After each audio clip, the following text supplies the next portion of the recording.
Right now at 6, some students leave while others, it appears, dig in. Let's cross our fingers and hope no one gets hurt. An update on the occupation of the main library at Portland State. Plus, teachers call for change at the top after a rise in violence in some local schools. These can be anything from a fist fight to a knife fight. And Governor Tina Kotek hit with tough questions. I regret that it's been messy. Where she drew the line when it comes to the official role of Oregon's First Lady. Today is a marker where I say, here's what we're definitely not doing, and we're still trying to figure it out.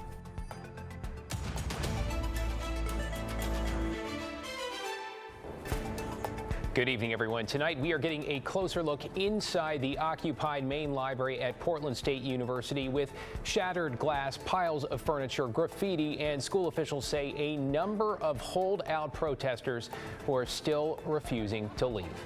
Thanks for joining us. I'm David Mulco. About 50 students made their way out of the library peacefully early this morning after PSU's president offered a promise that the school would not press criminal charges. This evening, police say efforts to negotiate with those still inside have not been successful, and they are prepared to take a more direct approach. Let's get right to Blair Best live on PSU's downtown Portland campus. Blair, last time we checked in with you said there were some officers on site indicating something was going on. What are you seeing right now?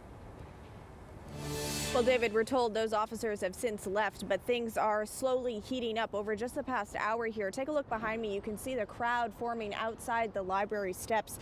We're told police gave those inside the building a verbal warning to exit. Now, it's not clear exactly what they said, but it appears the protesters have no intention of leaving. It's day 2 of canceled classes at Portland State University. In a letter to students, PSU's president had given student protesters until 1:30 Wednesday morning to sign an agreement and leave the library. In return, they would not be punished. The president also agreed to continue funding anti-racist efforts, supporting Palestinian studies, and meeting with concerned students later this month. The protesters never signed that agreement, although PSU said about 50 students left the library on their own. A number of non-student protesters remain inside. I think that makes really no sense at all. I mean, I'm not sure why they're here and what their point is. And it sort of feels like a violation of privacy and private property. A source from inside the library sent these photos to KGW showing the extent of the damage. You can see graffiti on the walls and computers, plus broken glass in a conference room. Trashing our shared spaces and destroying the library that a lot of us use, not just for studying, but as a place to be at peace. Well, it really doesn't win over hearts and minds. Now, some students are feeling intimidated. One told us when he tried to go inside the library to study, a group blocking the entrance told him if he wanted to go inside, he had to wear a mask and he couldn't take any photos. So he turned around and left. Early Wednesday, we witnessed this fight that broke out on the library steps. In Portland, police say those who don't leave the library risk arrest. Meanwhile, the university is working on a return to classes as soon as possible. All right, so back out here live, there is still a crowd outside the library. Now, we're not sure if police ever went inside. They tell us they've made numerous attempts to try and resolve this peacefully, but that those who remain inside do risk being arrested. And we also just heard from PSU that classes will reopen and be back in session in person tomorrow. We'll keep following this. David? We appreciate it, Blair. We'll see where the next few hours take us with this, about 48 hours into that occupation in right now. Thank you very much. Stay with KGW for the latest developments at Portland State. We'll keep you posted right here on KGW.com, the KGW app, and our social media channels. In your headlines this evening, 3 people are dead and 2 others are hurt after a car crash in Kelso overnight. Police say Cowlitz County deputies tried to stop a driver who then fled. Around 10:30 last night, authorities say that driver then crashed into another car on North Pacific Avenue near Columbia Street. The driver and 2 others inside the fleeing vehicle were killed. 2 people in the other vehicle were hurt. It's not clear if Cowlitz deputies were pursuing the fleeing vehicle at the time of the crash or what prompted the initial attempted traffic stop. Legacy Health has reportedly agreed to pay a $1.25 million fine over a wage and hour complaint brought by workers. According to the Oregonian, workers at 4 Portland area legacy facilities filed a complaint in 2018 alleging they were not allowed to take agreed upon meal and rest breaks during their shifts. State regulators fined Legacy more than $5 million, a number that later grew to more than $8 million. Legacy countersued, saying the Bureau of Labor and Industries break guidelines were not realistic for workers with 12-hour shifts. Eventually, this case went to mediation. On top of the reduced fine, Legacy committed to ensuring workers receive their allotted meal and rest breaks. And what appears to be an explosion in southern Oregon Tuesday evening was large enough to be detected by earthquake monitors, though so far officials aren't exactly sure what caused it. This was recorded at 5:45, a few miles from the town of Bonanza in Klamath County, as a magnitude 2.3. The estimated depth there, a little over a mile. The Pacific Northwest Seismic Network telling KGW it is not related to volcanic activity and have not seen any reports on the Did You Feel It site. Matt? All right, David, thank you so much. It is a cloudy one out there, but it's been a dry day, which has been a bonus for this week, right? We've had a lot of rain. 59 degrees, got close to 60, didn't quite get there. Notice the pressure, it's falling rapidly. That's what that FR means. And that means there's another weather system coming our way that will bring us rain as we go into the evening hours. Look at the coast right now, looking very soggy at Cannon Beach, and that's what's coming our way. It is raining at Cannon Beach. And cool there too, but when we look at Doppler radar, the rain is getting close. It's just not here yet. It will be here later on this evening after sunset, about 9-10 o'clock or so. Expect raindrops in the Portland area, and when we zoom out, there's a whole lot of rain coming with this system, but it's a fast-moving system, so it'll clear out, and most of the day tomorrow, in spite of what I'm showing you here, will be dry, and it'll be warmer because that's a warm front. So we get rain tonight, but dry and warmer weather coming our way tomorrow. Temperatures finally back up to about average in the mid-60s, but only for about a day because the weekend's going to be wet and it's going to be cool, and there's more snow coming to the Cascades. David, more on that in a bit. Sounds like another soggy one. This hasn't been smooth. I will admit that. I mean, we've hit some bumps. We haven't, I don't think, communicated well. I regret that it's been messy. Oregon Governor Tina Kotek there taking questions over the ethics controversy surrounding the role of the First Lady, with a promise she says that as long as she is in the top job, there will be no official office of first spouse. Let's get right to John Adams live in Salem. John, we should note it appears Amy Kotek Wilson will still have some sort of role, though. Do we have any idea what that might look like here?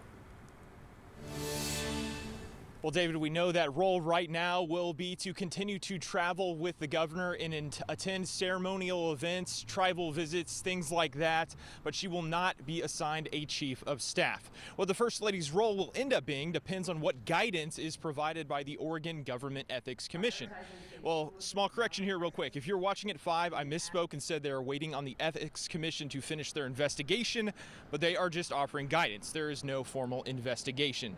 The governor says the First Lady will not be making any personnel decisions and that no staff will report to her or be supervised by her other than the normal support staff assigned to any first spouse. The governor's office will be assembling a first spouse manual to spell out the policies and procedures of the role. But again, the governor said today, as long as she is in office, there will not be an office of the first spouse, but her role may evolve.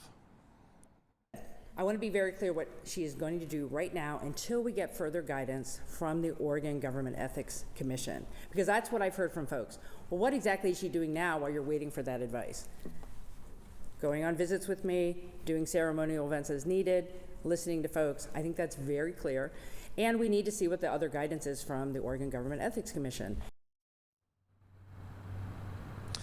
Well, I asked the governor today, and she said she was surprised with the level of pushback that has occurred due to the First Lady's role in the administration, and she apologized to Oregonians for not being more clear about what the First Lady's role would be. David?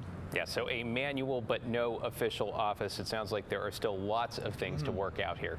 Thank you, John. Developing this evening, staff in the Gresham School District say violence in schools has been on the rise the past few years, and now they're asking for a change in leadership. Let's get right to Thomas Schultz live outside Gresham High with those details. Thomas? Yeah, well, David, staff and students both say that over the past couple of years, violence has gotten worse here at Gresham High School, and now some of those staff are concerned. Problems could just get worse. It's been really hard. Kim Duncan is born and raised here in Gresham. And after graduating from Gresham High, she's come back as an employee, though recently her job's gotten tougher. We have a lot of students running roughshod over staff. And violence is high. These can be anything from a fist fight to a knife fight. Now union leaders say the school administration isn't consistently reprimanding students. It is, again, really kind of ignoring protocols that are in place. Leading staff to call for a change of principles. There are real safety concerns, and staff and students are afraid. Yeah, I see more violence. Trace King is a junior at Gresham. He says the school is different than his freshman year. Like knives getting pulled out and like fist fighting. I don't feel safe at this school. Really? Yeah. That's why I'm out here. Out on the street, outside the building, which Duncan says is common. We have students who leave campus at lunch to go home and use the restroom because they're afraid to go into the restrooms at Gresham High School. The school district declined our interview request, though in a statement they say safety of students and staff are their top priority, and they plan to discuss solutions with the teachers union. Though to Duncan, there's a disconnect. Our building administration is under the assumption that things are getting better. We're not seeing it. And now, she's fearing the worst. It's going to take something bad happening for change to happen, we're afraid.